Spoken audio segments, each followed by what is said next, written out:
has said is vitally important. We hear about that on a daily basis. Why aren't we fixing this road? Why aren't we putting more money towards it? I believe we do. And it's become more apparent now when we do have the roads rerouted and we have detours around. The detour routes that are going by schools are beat up more than they've ever been.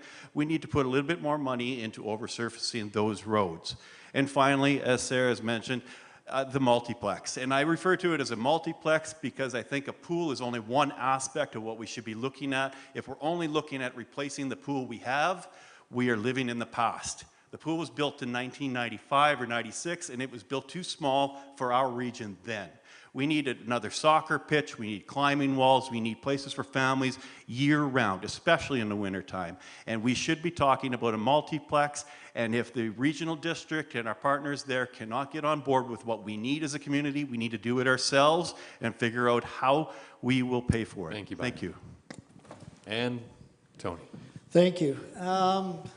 Everyone has brought up great points, and there's not much I could add after that other than a few tidbits that the PRA, or Fair Share Agreement, started in 1994, and it was renegotiated in 98, 2005, and in 2022 we got a 25-year agreement for one-year contracts. And the government told us, as long as you spend it, it looks like you'll continue to have it, and we've been doing that, and we have never put any of it in reserves. But that's given to, that money that comes from industry through the government goes to eight local governments in the Northeast BC here. And we got $25.9 million of it in 2021. And it's used, as said, everything from parks, playgrounds, equipment upgrades. But it should be noted that the best thing that we did, and we're doing well at right now, is staying on budget, believe it or not. Our RCP detachment, $54 million build, is on budget. Actually, it's below budget and on schedule to open. And I think that we could do this on another big project. It's already been mentioned, and that's going to be our pool and our rec complex. And that's not going to be a small feat, and that's probably going to be $100 million north. But I know that we could do it, provided that we put the money away for it. And that means that we're going to have to do a long-term budgeting out there. Because the RCP building didn't just happen like that, and we took all the money out of the PRA to do this.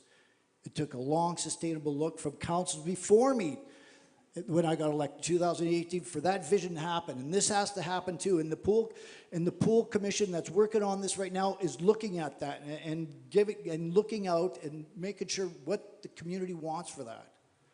And that's only going to happen because of having the interaction with you people out there. So you tell us what needs to happen and we get it done. It's as simple as report a problem to the city. That's what gets things done in this community. Thank you. Thank you, Tony. Trying to be cognizant of time now. I know that a few of our councillors have one or two more cards, but knowing that we need to be out of here around 9 p.m., I now would like to open the floor to our public questions. I see a few of you moving, which is fantastic. A few housekeeping rules for our audience. One, please keep your questions to 1 minute length. Be as succinct as possible. Councillors, anyone is free to answer. You have 2 minutes to answer.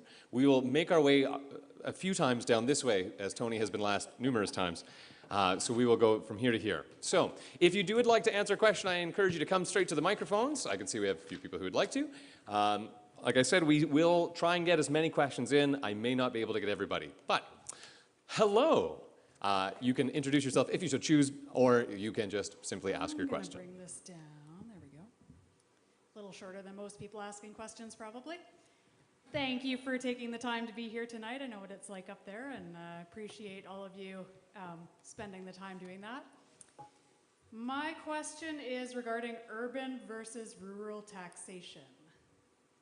The taxes from city property owners heavily subsidize the cost of recreational facilities and other amenities in the city that are used by both urban and rural residents.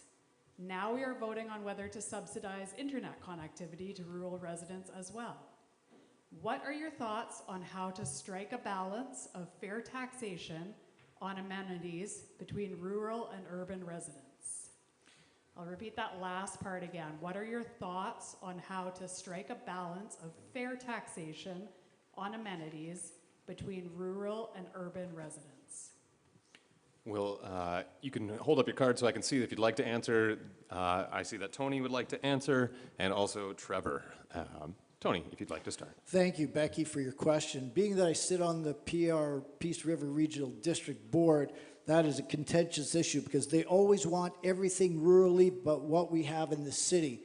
And conductivity is one that's come up right now. And the problem is that the government said that we're gonna have conductivity equal to all people that live in our country.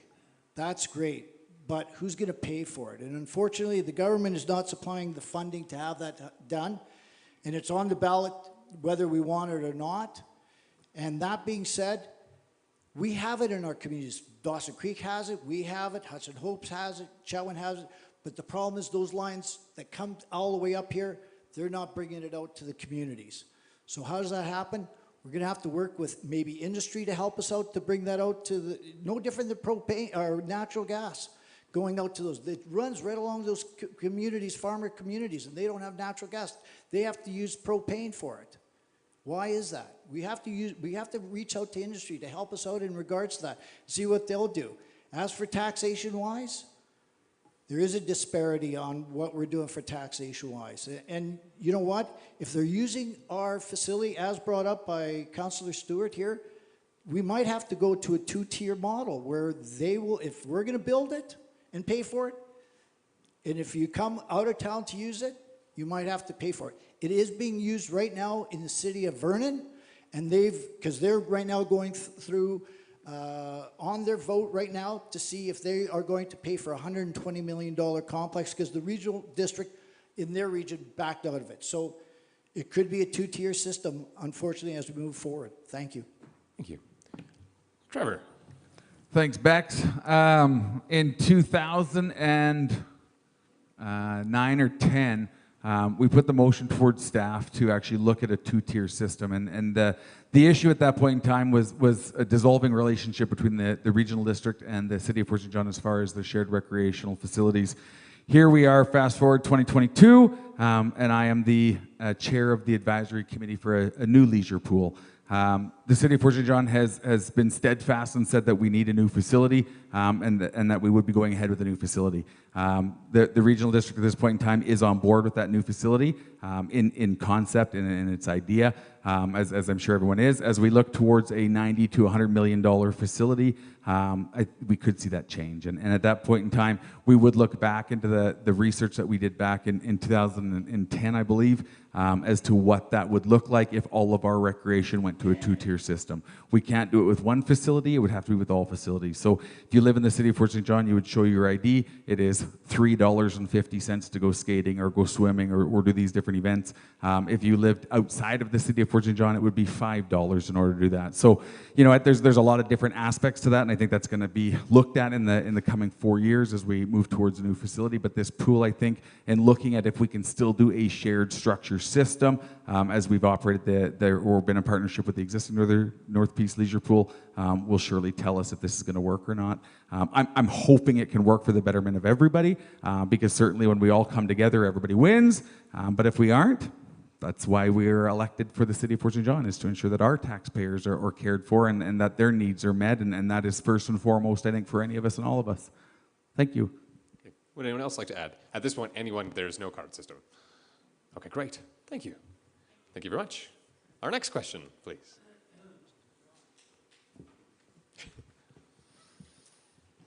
Good evening. I'm Jared Braun, Executive Director, Salvation Army, and I just want to say thank you to each one of you who's running to represent our community as council. It takes leadership, and our community thrives when we have strong leaders willing to step up. Our city's growing and developing, and we have a strong economy. We have a high emphasis on engaging with our young families, or demographic of young families, which I'm grateful for as a family man. But what I want to ask about is those who are marginalized, those who, because of different life circumstances, find themselves in poverty, suffering from mental health and addiction and homelessness. And I've heard a lot tonight about advocacy, which I believe is very important, but I also want to hear what are some actionable steps that you would be a champion for within council to address these issues. Excellent. Who would like to answer Mr. Braun's question? some actionable steps. Tony, we'll go there. We have Amy as well. Or do you want to let Amy? Well, I didn't care. Yeah, let's go you and then Amy. Okay, thank you. Thank you, Jared. We've had this conversation a lot, and I understand where you're coming from. Affordable housing. Affordable housing must be based on data and long-term planning. Whether you like it or not, we have to plan for it. There's a lot of things that we can do. I guess we can look at our OCP, our official community plan with zoning proposals, see how that can change. But really what it's going to come down to is public consultation with long-term perspectives versus short-term. We have to allow multifamily, multiplex into single detached properties. In other words, we can build duplexes or maybe get fourplexes built in there where we can have a more footprint or more doors on that footprint than just a single house. That makes it affordable when you can sit down and do that. We can fast track development for rental properties with specifications for affordable rentals, not just for rentals, but affordable rentals. We could look at fast tracking that. We should also waive development cost charges, DCCs as we call them, for nonprofits and co-op housing projects. Those are expensive for them to do. But if we look at, the council looks at waiving those, that'll offset their cost for them. We looked at one right now that's being built just behind the seniors complex that's going to be built behind the hospital, that we waived the DCCs, the council. We got together and we believe in that.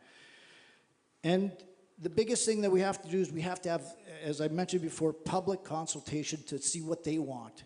And we have to talk to the people that are in there. What does it look like? Are we getting it right? Are we catching it right? Because if we don't do that public consultation, what we think is right isn't right. So we've got to make sure that we understand it. So let's do it right the first time, because again, it's all about budgeting, and I hate budget overruns. Thank you. Thank you. Amy.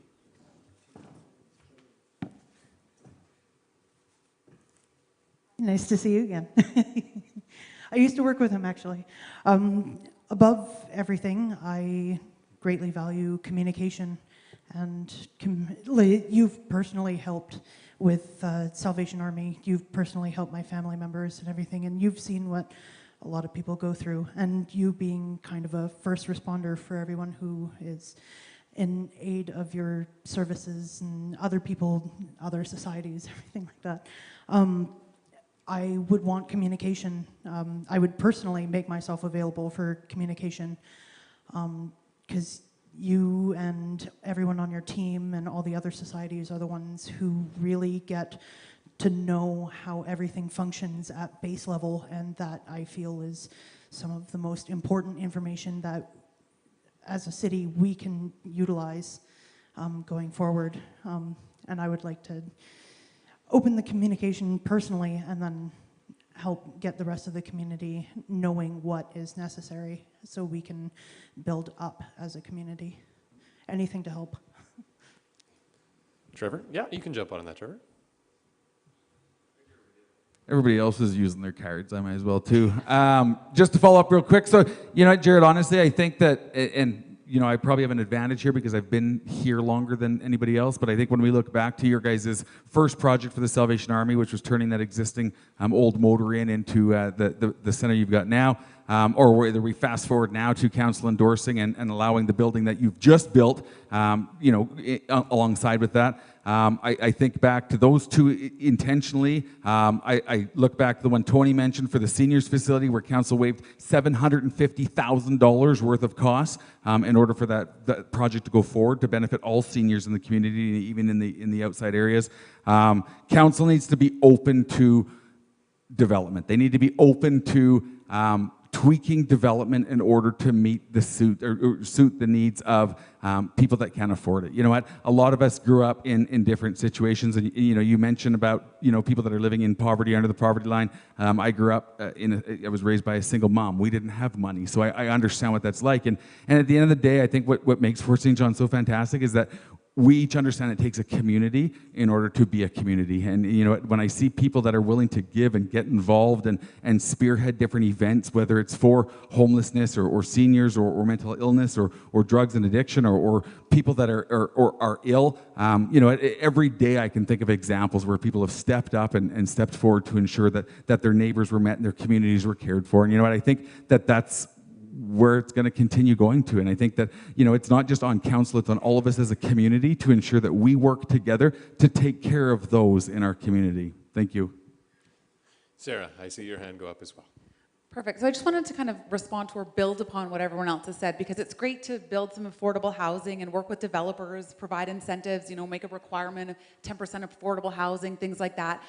But there are other things that we need to do as well. So let's think of the single family, the single parent family. Maybe they don't know how to go out and get subsidized childcare. Maybe they don't know how to get trained for a position that would pay enough to support their family. What if we had a position on staff, or what if we had funding that goes to a not-for-profit who actually will sit down with these people and walk them through how to apply for subsidized childcare, how to apply to a training program, and then how to apply to a job. That way we're actually getting folks built up so that they can get into the community, rise above poverty, and support their families. Thanks.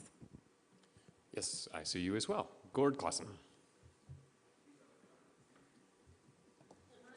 I'm going to just quickly present a counterpoint to what everyone said, and with all due respect to you, Jared, and it's not just a line that we give that we're going to advocate, but we have to be very careful as a municipality that we don't continue to take on responsibilities that are the province's.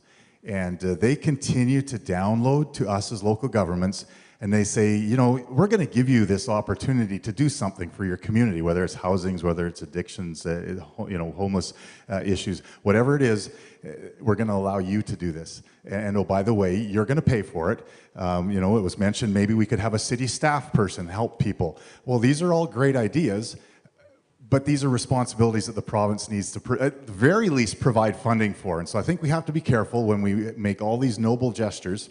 And they are noble gestures, and we should be doing more as a society.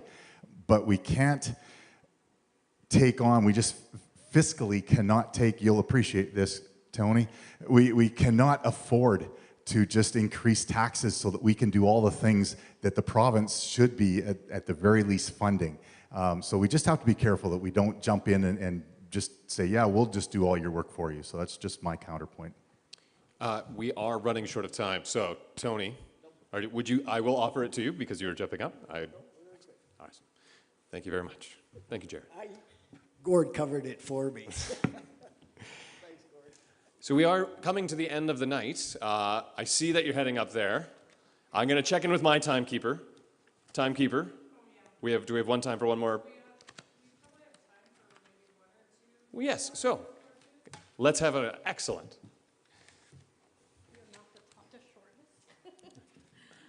Good evening. Thank you guys so much for being here and sharing some of your passions and visions. One of my passion is teenagers, and on paper it's only 5 years, but I have the privilege of raising some. I work with some of them, I coach some of them, I train some of them. They're awesome. There's some teenagers with amazing potential in our community. There also is some real heartache, hurt, mental health, addiction starts already in the teenage years. I'd like to hear from you guys, what are some ideas how we as a city or as a community, like I know there's great things that are being made for children, for families, for thinking about seniors. What are some dreams, vision, ideas that council has to support and encourage teenagers? They are our future. They could be sitting up here in a few years. And what are some things that we can support the ones who do really already struggle so we don't have them on the streets in a few years? Thanks. I see Byron's card. I see Lyle's card. I see Trevor's card. We'll start. And Tony's card as well. Sorry. Tony, we'll start with you. Thank you. Teenagers, a tough age on any family. I've had 3 of them. I understand what we're talking about. keeping them active. We just had a meeting today, a Zoom meeting on arts and culture. And it was brought up, how do we get the young group involved in arts, culture? Well, we have to talk to them. We have to, because they're busy. They have different agendas, different times. We can't sit down and have them. We have to do more things that are drop-in. They are more now a drop-in type of society. They like to come in, do it, go on, work, do whatever, and come back to it. So we have to talk to them and engage with them. And that's what came out of the Zoom meeting. For myself, things have changed when I had teenagers, in regards to what they used to do. Some were hellions, some were listening. But we always gave them an opportunity to enjoy our community. And we have to make sure that our community is all inclusive. Not just for teenagers, but for seniors, for everyone in our community. And that starts with us getting the information out to them. And it starts in school. We have to involve the schools to make sure that we get the information to them and that they're happy. And it also is a home life. We've got to make sure that they can do things together as a family. Because if they see the enjoyment of doing things as a family, they're going to want to do things by themselves with their friends. We are a winter city, and it's hard to get out in the winter. And again, this is why the projects that we want, the infrastructures we build, have to take that into consideration and make sure that we are inclusive during those cold winter months, i.e. our next big expansion being the arena multiplex. Thank you. Thank you. Byron. As a youth growing up here in the community, I can say that I got in more than a little bit of trouble at different times, and I lived a very structured life that was heavily involved with activities all the time. So as an adult, I also worked with youth for a number of years within the group homes, within the junior alternate and senior alternate schools, and within the school system itself. Meeting kids, having the availability of activities, whether it is art and culture, whether it is sport and recreation. We as a council, we need to provide those opportunities and encourage that involvement. And that's meeting with the school district, as Tony said, of encouragement. How do we connect with the kids? What are the kids looking for? A prime example for me and what, as it came from a youth perspective, was our Rotary Skate Park. The youth within our community who are now adults, they had the idea that our skate park at the time was not worthwhile anymore, and they created a concept what they wanted. They got leadership coming from our sports council. They came in front of our council. They had a youth-oriented activity, a youth-oriented vision of which we then as adults followed through on and created something wonderful, which you can go out there now in October and see 100 youth out there enjoying it. It is to provide those opportunities. As a member of Kids Sport, my wife and I and others, we provide opportunity for registration so that kids can participate in a sport or dance or cheer that they want to participate in. We also have Jumpstart within the community that also allows and opens those doors for families and youth who may not be able to participate because of financial means. As a person who doesn't have children but cares about the kids of our community, any opportunity to provide something better for the youth is better for the community. And so anytime we get a to step up, talk about a multiplex, talk about a pool, make it affordable, make it available, make it inclusive, it's extremely important. Our community's health, long-term benefits. Thank you, Byron. Let's go to Lyle.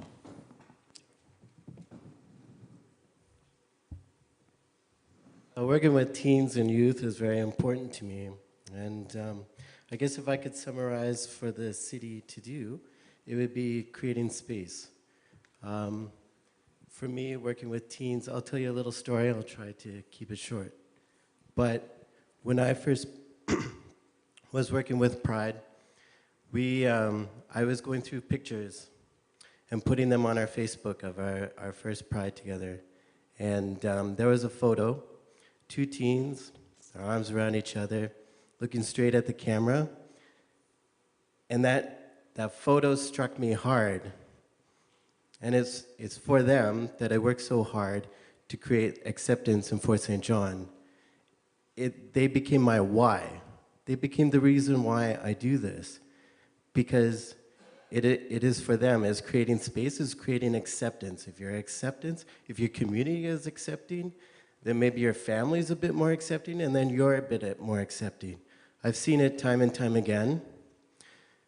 People who are outcast from their families or struggling with identity, they do turn to drugs and alcohol. And, you know, we could talk about sports activities and all that, but really, that appeals to some people and it's great, but it doesn't appeal to everybody. For us, I started the youth group, restarted the youth group for LGBT plus youth with the public library. We meet once a month, and this past month we had 14 kids come out. And it's so amazing to see that they have a place that they come to, they can be themselves, and that's so important. So if I were to take 10 seconds, I'd say, let's also encourage more expansion in our arts and culture to appeal to a wider range of our teens and youth. Thank you. Gord, I did see you were going to go to Trevor and then Gord. Thanks, Ted. Real quick, great question. Thank you very much. Two things. Back in June, the Foundry announced they would be opening up a facility here in Fort St. John. So throughout the night, you've heard some of the existing counselors and some of the new people mention about advocacy and working with our community partners, et cetera. That is what happens when we do that. When council works with our community partners, everyone benefits. And the Foundry opening up is between the ages of 12 and 24. So teenagers, I mean, that covers a vast majority of them with any issues, will be able to find support and help very easily. Second to that, in 2008 or 9, the city did a pilot project for teenagers, and it was a shop that was leased, and it had these different facilities in it, from arcade games to pool tables to games, etc. Great facility. I think it was ahead of its time. Grand Prairie just recently opened up a very larger version of that, which has indoor skate parks, and it has a lot of different games and stuff in it. That is packed. It is packed in the summer, it is packed in the winter. And the more that you're getting these teenagers off the streets, and as Byron mentioned, and I can attest to that growing up here as well, getting them off the street is going to help them by keeping them busy. And as Lyle mentioned, it may not always be sports, or it may not be this, but there's always something to do. And I think that if we look at what Grand Prairie's just done, and we've got the ability to do that because, you know what, we've got some existing buildings that are there, whether it's indoor skate parks, whether it's, like, let's go out on a limb here, maybe like an old pool building or something like that. We certainly have the ability to then have this added infrastructure, and in order to ensure that we meet every age group, because we've talked about seniors, we've talked about homeless, we've talked about, you know, the business community, but we haven't talked about teenagers, we haven't talked about youth and that, and I think that was an important time to bring that up, and thank you for that. Thank you. Thank you. Gord. Thank you. Just, it's interesting, and in a forum like this, it makes sense that you're coming to us and asking us what city can do here and there. One of my passions is that this is a community. And growing up, one of the greatest influences in my life were the people in my life. One was a school teacher who spent a lot of time just mentoring me. Another was when I was a young teenager, was just an older teen, he's maybe 18, 19 at the time, who befriended me and just modeled life for me. And I think these are all important things, the programs that we can put in place, the facilities that we perhaps can provide. But this is my opportunity to preach at you that we were created for community, and each one of us needs to take some responsibility. And I would love to see, and I'm not sure how it would roll out in a program, but I would love to see some kind of mentorship program happen in the community.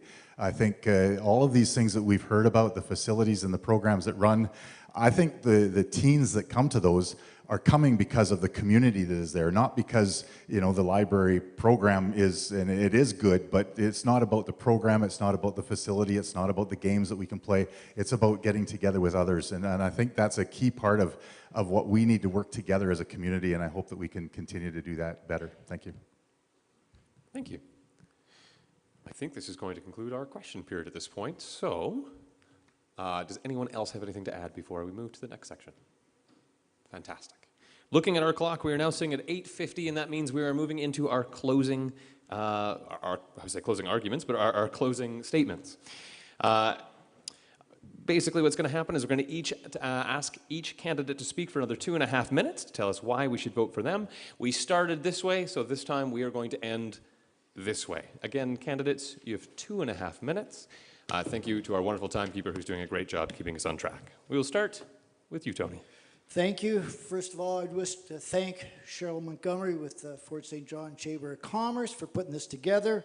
Our moderator, Ted Sloan, you always do a fantastic job. Brian Kirshner with the Lido for having us here.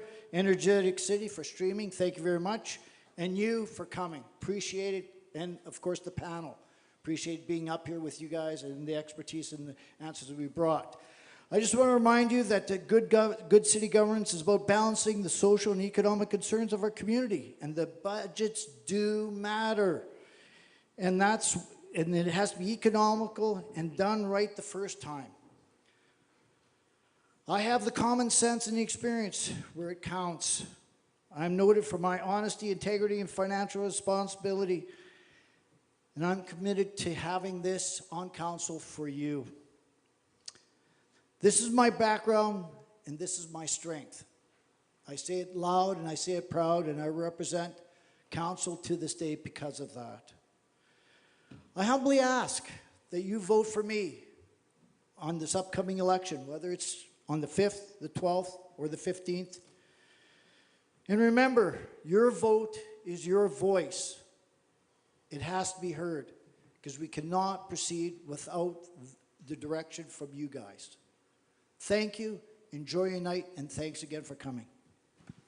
Thank you. Byron.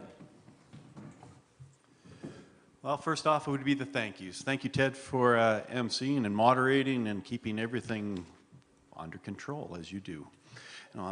Thank you, Alaska Highway News, Energetic City, the Chamber of Commerce, and the Lido for hosting this event.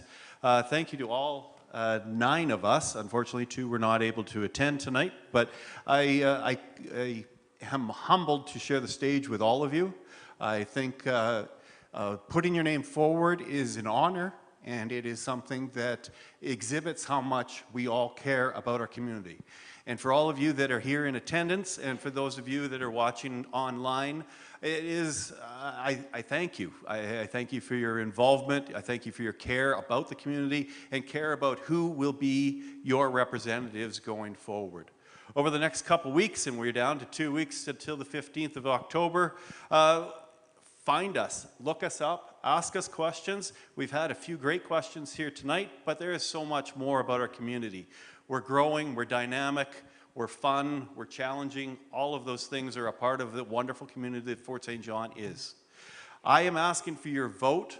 If you have any questions of me, I will make the time available, meet you anywhere you wish. Not, you can find my pamphlets will be dispersed in the room and throughout the community. I am on online, voteforbyronstewart.com, and on Facebook all over. I'm not on Facebook quite as much as Trevor is, but I will answer your questions if you tag me in them. Again, this is an honor to put myself forward to represent a community that I grew up in and that I love. And so, thank you very much. Thank you. Sarah. Okay, well, I want to thank my fellow candidates for this great conversation and dialogue tonight. It's been really interesting and informative for me, and I hope for all of you as well.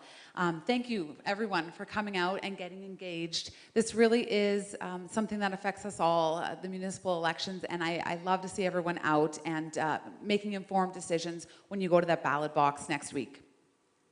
So if anyone has any more questions of me or just wants to chat and share ideas or issues, I am here. I'm always available. I love to chat with fellow citizens.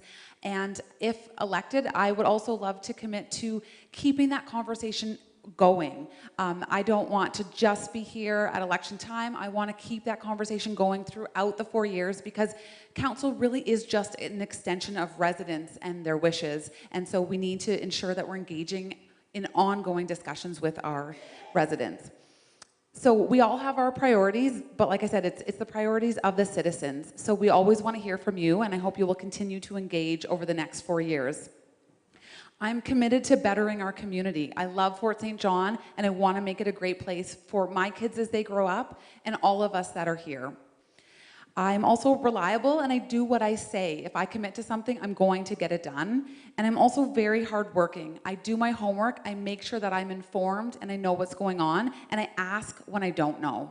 I love to talk to people, and whether that be a mentor or just someone, a neighbor on the street, I will use your expertise to further my knowledge as well. So please get out and vote, and please consider voting for me as one of the 6 councillors for Fort St. John. Thank you. Thank you, Sarah. Jim, almost there. We're almost Yeah. at the applause line. Jim. Almost done here, yeah. Thanks a lot, Ted, for emceeing this evening and for everybody coming tonight and for Alaska Highway News and the Chamber of Commerce. So why vote for Jim? Well, I believe I have the experience and the acquired skill set needed to help the families and residents of Fort St. John when dealing with budgets, planning, and infrastructure. My experience was gained from many years supervising multi-million-dollar projects and managing multi-million-dollar budgets, not to mention my time on City Council, which is only 16 months. I'm just a rookie. And I have a proven track record when it comes to giving back to my community. I've been on numerous Fort St. John Recreation executive boards over the years, and I'm the president of the Josh LeQuire Society, which is a Canadian registered charity, and to date we have helped, like I mentioned before, 151 underprivileged Fort St. John kids financially to be able to play a sport or a good, healthy physical activity. I truly believe we're voted in by the people, for the people. And running for public office is like having a very large extended family that you belong to, and you want to ensure every decision and action you take is geared towards making their lives in Fort St. John a place you want to raise your families and call home. So thank you again, everybody, for coming. And don't forget to vote October the 15th. Early voting is October the 5th and the 11th at the Seniors Hall. Thank you. Oh, what did I say? 12th. The 15th and the 12th? Yes. Okay. Thank you, everyone. Thank you, Jim. Gord. So if you can vote on the 11th, do it. Why not? But as long as we're voting for me. I want to thank you to the organizers and you who were running the show. Thank you very much. Thank you for those of you who are here. I actually, and I told some of you this, I don't enjoy this that much, but I think after sitting here for this time and sort of being part of this, I think we should do this more often when we're not just looking for somebody's vote. Maybe we can do these annually or something and just have like a town hall kind of meeting. I think it would be really neat because we hear some solutions, and this is ideas, solutions, whatever it is from you. So I hope we can do this more often. Just about me quickly, I believe what I bring to City Council is my many years of policy and governance experience, which sounds really boring, but it is important to have people on council that know what our role is and what the city staff's role is and know how to govern and how to play out policy and all that stuff. I also have an ability to see the big picture, and I really like looking at that and looking at, that's come out probably a little bit tonight, looking at all the implications of this decision, how it's going to affect that decision. And so I think that helps. I'm also willing to listen and to hear other perspectives before I make a decision and I vote on something. And I'll come into a meeting and often my mind will be changed because of what I hear. And so hearing those different perspectives is important to me. I do have an inclination to ask the questions that we as residents and taxpayers might want to know the answers to. And I hope that I've earned your trust and your respect over these past few years as I've served on council and in other roles in the community. My motivation for serving on council is my love for this community, as I've said, my history here, my desire to represent you, my neighbors and my friends, and my commitment to building a community that we can all be proud to call our home. So thank you for that. Thank you, Gord. Lyle. I really like Gord's suggestion of doing town hall meetings. I really like that. You got my vote. I want to also thank the organizers of this event, to Cheryl and the Chamber of Commerce, to Mr. Sloan over there, to the Lido and the media. Thank you very much for coming out. But I really do want to thank everybody that has attended. It's been a lot of fun, and I've really enjoyed this. Maybe not so much sitting next to this guy, but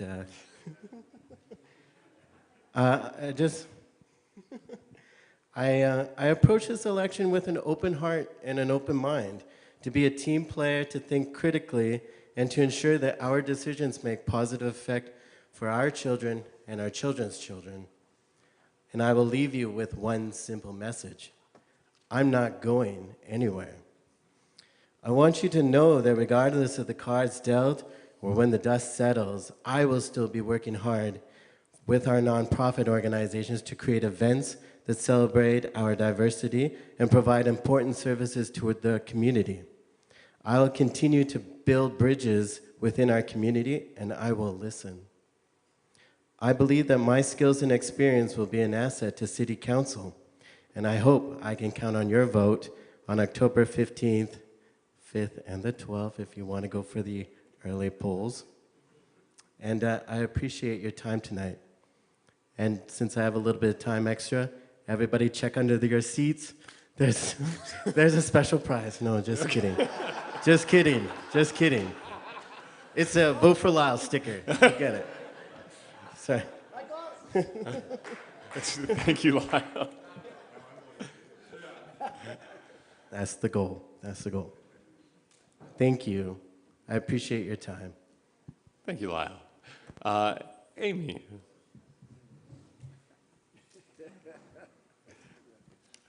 I appreciate you excusing me being nervous all night. I've never done anything like this. I had been driven to do this because I am passionate for our community. I would really like to do this. I'm an average citizen. I live and work here, and I do my laundry, and I walk my dog, and I do all these things.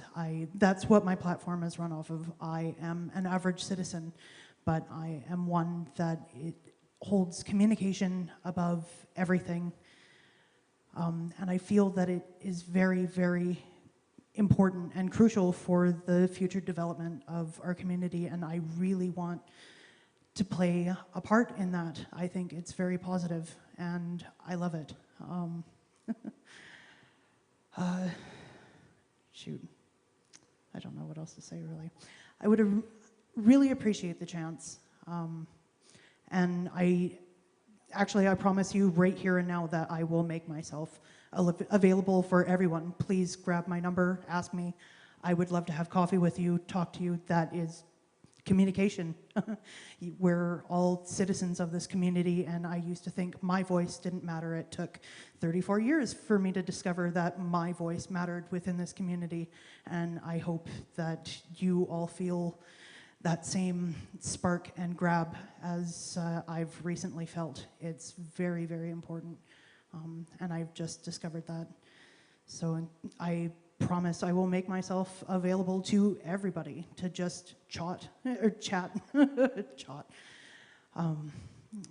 have a few seconds left. I do also want to thank everybody who has made this night and opportunity event possible. So if everyone could please join me in a round of applause for everyone who put everything together.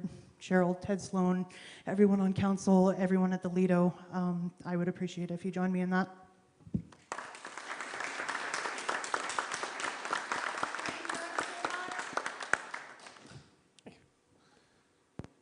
Trevor?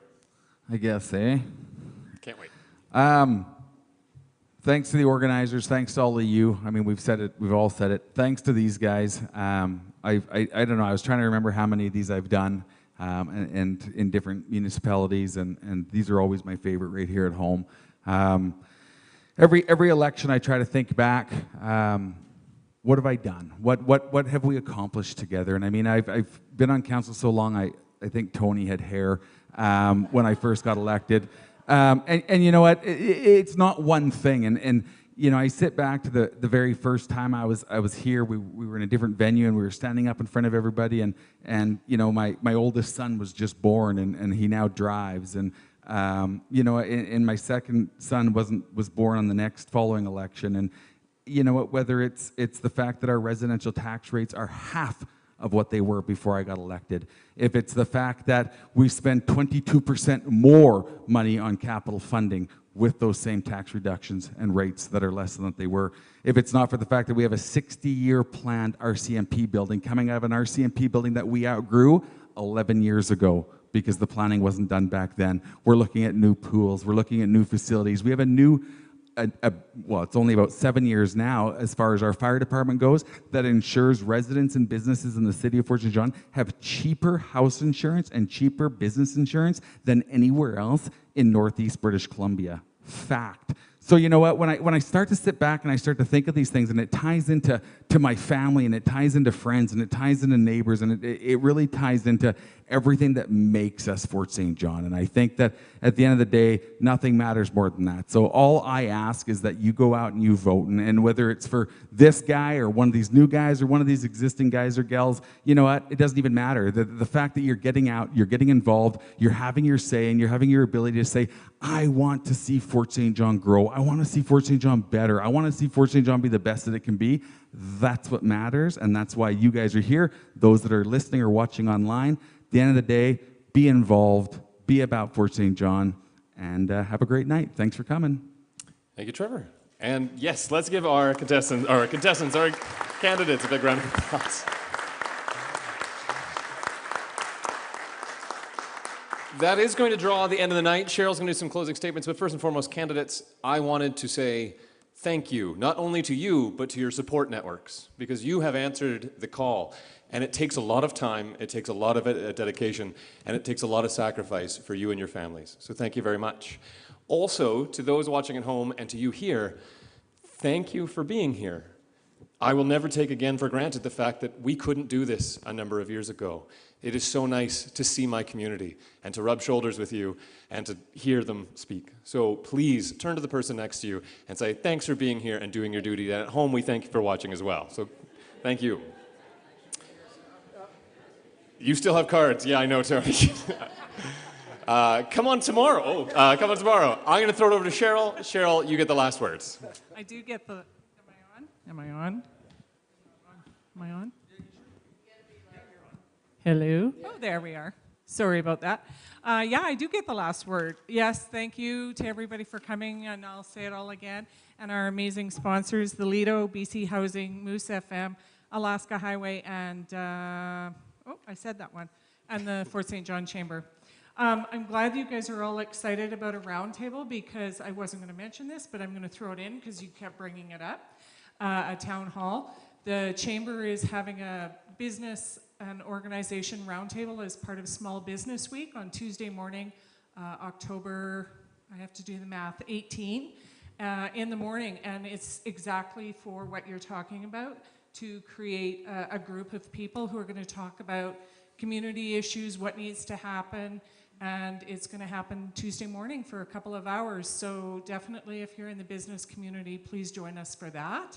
And we will hopefully hold that like quarterly and just talk about the issues that are happening in the community, and put together a group that's going to be really proactive. Also, again, as you mentioned, Ted, the forum is online at Alaska News, Energetic City, and the Fort St. John Chamber for those who want to go back and watch themselves. I mean, you guys there. So this was our candidates, our council candidates. Thank you guys all for joining us. Tomorrow is the mayor's coming back. I hope to see you all here. We won't be doing the card system because there's only 3 of them and not 10 of them. And so I think we'll have a lot of conversations and more questions that they will get to answer all of them. So hope to see you here tomorrow night, and thank you for coming. We appreciate it very much. Have a good evening.